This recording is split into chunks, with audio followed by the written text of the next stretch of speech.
Okay, let's talk additives. It's not a very sexy topic whenever it comes to spirits, but it's interesting because additives show up a lot more often than you'd think. They can drastically change the experience that you have in your glass, and in my case, lead you to an epiphany. It was a long time coming. Pretty sweet moves.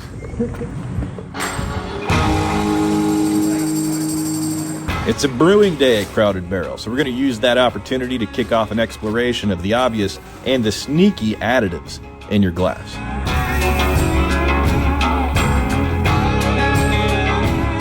With this additive exploration, we're going to start with the most foundational elements of whiskey. We're talking about beer. And keep it sealed up. We go back even further, we're talking about water. Are additives a factor there?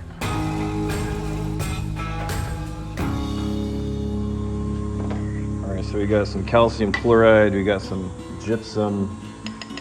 Is this stuff considered additives for beer? These are naturally occurring in water. If we grabbed water from the river, from the city, there'd be a bunch of minerals in it.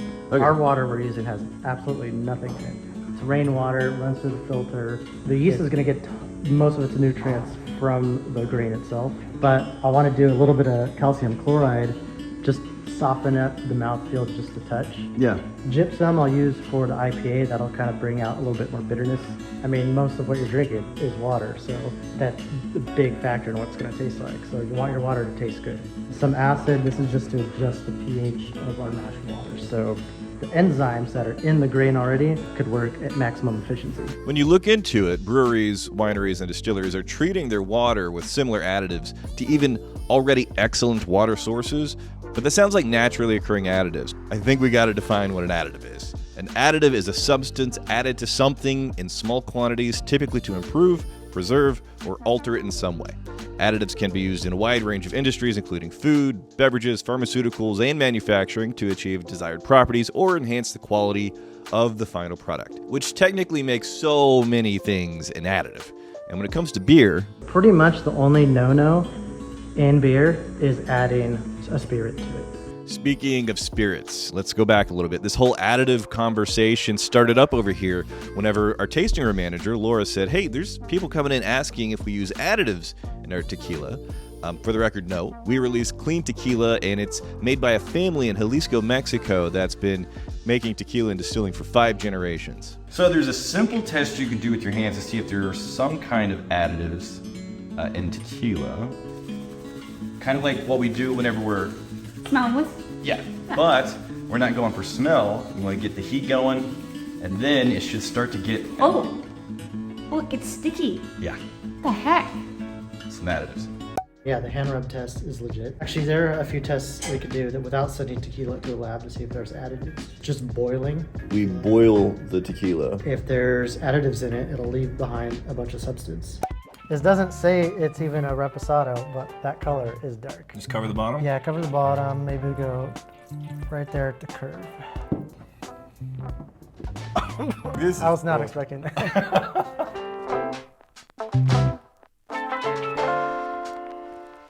So if there's additives, what are we looking for? This.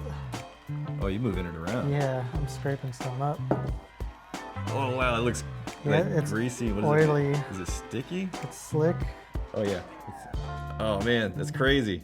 So when it comes to the additives, not only can you feel it, but you can actually see the stuff. All right, let's look at the tequila rules about additives that kicked off this whole conversation. I'm at the International Tequila Academy. The mellowing additives, now they limit that from 1994. It's like, well, only 1% of your tequila can be these additives. You can say 100% agave, but that's kind of frustrating. Also, there is a sneaky little change in the verbiage of the law in 1997.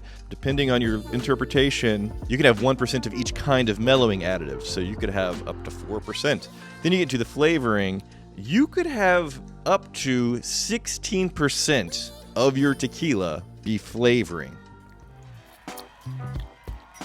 That is Sugary sweet. candy sweet. Yeah, that's the added sugar. Which got me curious about the additive rules whenever it comes to other spirit categories.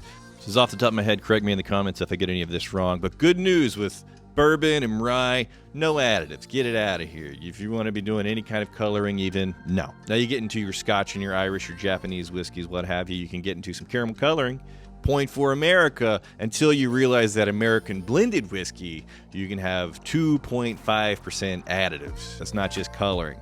That's a little embarrassing. Oh, who can we use as a scapegoat? Oh yeah, Canada. 9.09% of Canadian whiskey can be additives. Yeah. So for context, if you take like a 53-gallon standard size whiskey barrel, 9.09% would be just shy of like a 5-gallon water jug going into that barrel. Now, Canadian whiskey will tell you our additives are limited to, wines and spirits getting dumped in there, but still 9.09% is a lot. All right, we're looking for results, so we're going to go past just standard Canadian whiskey. We're going to go to Canadian flavored whiskey to see what we can find. One of the sweetest things that I have ever had. Hey, remember the last time I was playing with Crown Royal in a hot plate? I remember. If this is 35% ABV...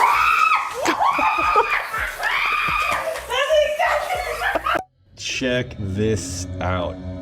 The bubblage, the stickiness, this does not happen in a spirit without additives. This bubbly, sticky stuff at the bottom of this pan, this is a whole other situation. Looks like syrup. Dude. Okay, yeah, that's not water anymore. You ever see them make candy? That's what it looks like. Okay, let's go cool that off. All right, what are we looking at? Candy, syrup. Is it hard? It's hard. Oh, dude, it really is. That's just... Whole piece. This is Crown Royal candy. Oh my gosh. The essence of Crown Royal. We made Crown Royal hard candy. Very good. It makes a really good candy. Yeah. Oh, that's a good piece. Should we make more? Oh yeah, dude. We're damn near obligated to boil up some booze candy at this point. That's happening. Just make peace with the fact that we're doing that. But this is what happens whenever you boil off a clean spirit without additives in there. The water's gone, the ethanol's gone, nothing left in the bottom. If anything, you may have a little bit of coloration from the barrel influence, but that's not coloring, that's just actual wood. This episode is sponsored by Fume! Only one of them fell on the floor. Nice! Okay, Fume is an award-winning flavored air device. There's no vapor, there's no nicotine, there's no batteries. Flavored air is something that can help you quit smoking and help you quit vaping. You're replacing a bad habit. You got tons of different flavors to choose from. And then you have the cores in here. You just slide out this core, pop it in, and then you're fuming, baby. You're fumed! You're a minty person. I like it minty. It kind of just opens up my mouth and gets me like awake for the day, I'm almost always in the mood for the orange vanilla though. If you're a fidgety person, everything within this design is meant to be very satisfying. It's nice to be able to, for one, just grab something and do something like that. Look at this. The clicks, these adjust the airflow. Magnetic, by the way. Boom. But then they also have these cool little magnetic bases.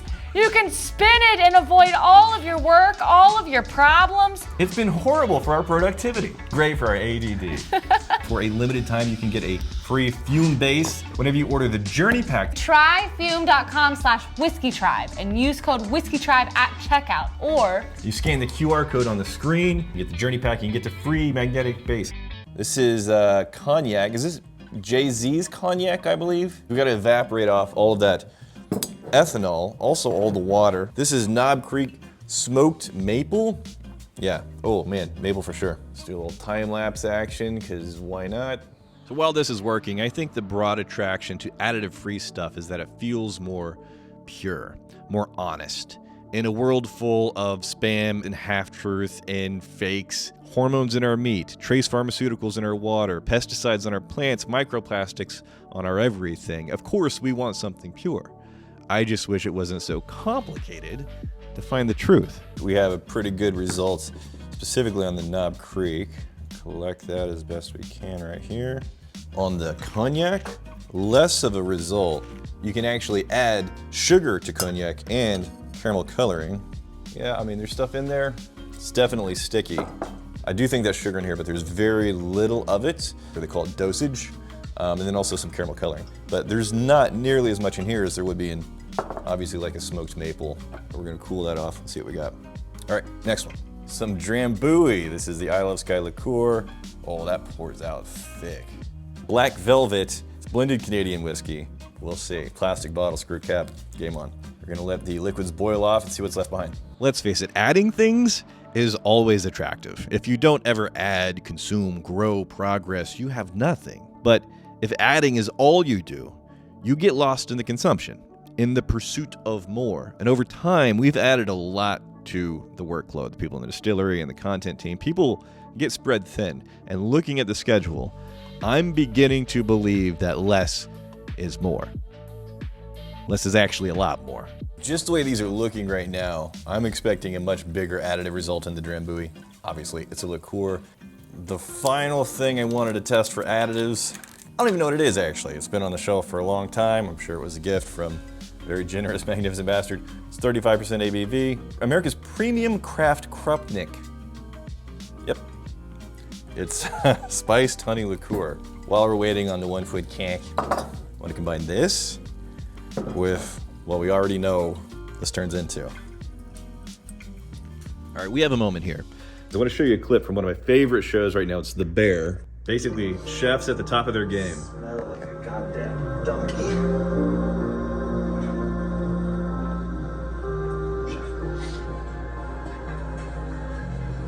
What the fuck is this shit? It's way too many components. Basically made nachos. You want to add another fucking sauce? Anybody got any more sauce we can add to this? We already have a dish with dill in it. You knew that, right? Yeah, chef. Never repeat ingredients. Move on.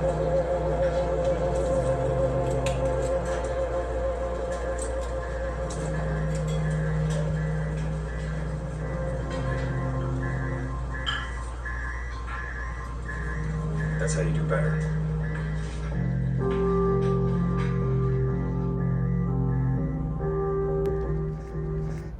So don't do too many things, and you'll do better. Krupnik.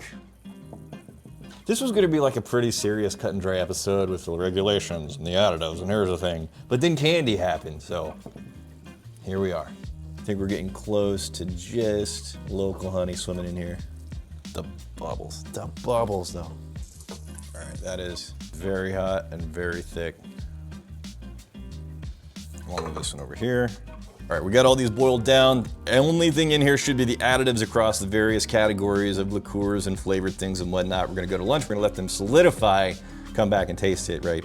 I can tell you a lot about additives and across the spirit categories and whatnot. It was gonna be like a deep dive into the additives and who can do what based on category and country regulations. And how bad they are. But I kind of ran into the situation doing an experiment. We accidentally made candy. Now I just want to make candy. So that's what the episode is now. Are you kidding me? I just made candy from, Okay. and we're gonna try the candy. All right. Yeah. Get a fresh plate. This is fun. This is good. What do you want to try first? Black velvet. It didn't turn into candy. There wasn't a sugar additive in there. We go to the Knob Creek smoked maple. Got some thickness. Look at that. There's something there. There's something like a really thick caramel. Yeah. That's actually not bad. Yeah?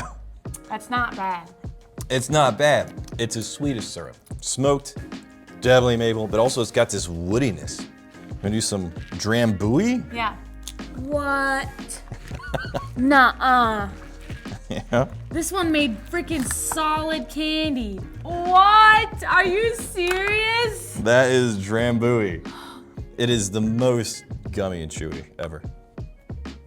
Oh my God, I have 7 cavities now. Oh, we should save that for last. It's kind of good though. It's the stickiest thing I've ever had in my mouth. And it's really sweet. Honey caramel. Ginger snap. Yeah, ginger snap, honey Quality. caramel. That's not bad. Drambuie. Is there any? No, you cooked the alcohol out though, basically. Cook the alcohol out, cook the water out. Just left the solids. Some 1 foot cock. Yep. Oh, look at this. Yeah. Oh my gosh, another one. Ah. Wow. They used honey, local honey harvested in Western New York. This should just be honey. Oh my God! Okay. What? Are you kidding me? That is in Krupnik, whatever it is. Okay, that's your piece. Oh, yeah, that smells like Smells like honey. spiced honey. Yeah. Like exactly. Exactly what they said on the bottle. All right, go All ahead. right. I feel like a dog with peanut butter stuck on the roof of my mouth. It's actually good honey. Ah, Now we're resistant to allergens in Western New York. that's good. All right, ready for the last one? I combined the smoked maple, Crown Royal Peach. Okay. Nice. Oh, it's got a nice smell to it. Yeah? It's a nice solid piece of smush. Mm-hmm. Let me see if I can pull a piece off. Oh, man. Got it. Oh, it is hard. Dude, the flavor though? Oh, sorry, it's stuck everywhere. The gummy peach rings with smoked maple added. Holy shit, Yeah. that's so good. You just opened up a new blending technique. We just took the bottom of the pan, and then you're getting this much sugar and flavoring. That's a lot. Think how much is in a whole bottle, though. Yeah, alarming. It's sticky! Bare Essentials can be beautiful, but not all additives are bad. Vitamin C, for example, an extremely helpful additive in the modern era. It's ascorbic acid, and it fortifies our immune system, it preserves food. But yes, sometimes additives are a horrible idea. The worst example I can think of is tetraethyl lead was added to gasoline to improve engine performance and reduce noise. Nice. It quickly became a standard additive in gasoline, and by the mid-1900s, it was used globally. Here's the problem. It went into the air, the water, the soil, the food chain, and lowered humanity's IQ levels several points. Wish I was making that up. In other words, we're all dumber now. But as dumb as I may be, I think I do see something magical about simplicity, the fundamentals. And at a certain point, additives don't add to the experience. Eventually, they get in the way of what you really want. There's something powerful in reduction, subtraction, marble sculptures, diamond cutting. The very nature of distilling is subtraction, finding that balance between an abundance of good, but the clarity of less. So you can focus on what matters most. I'm going to work on that.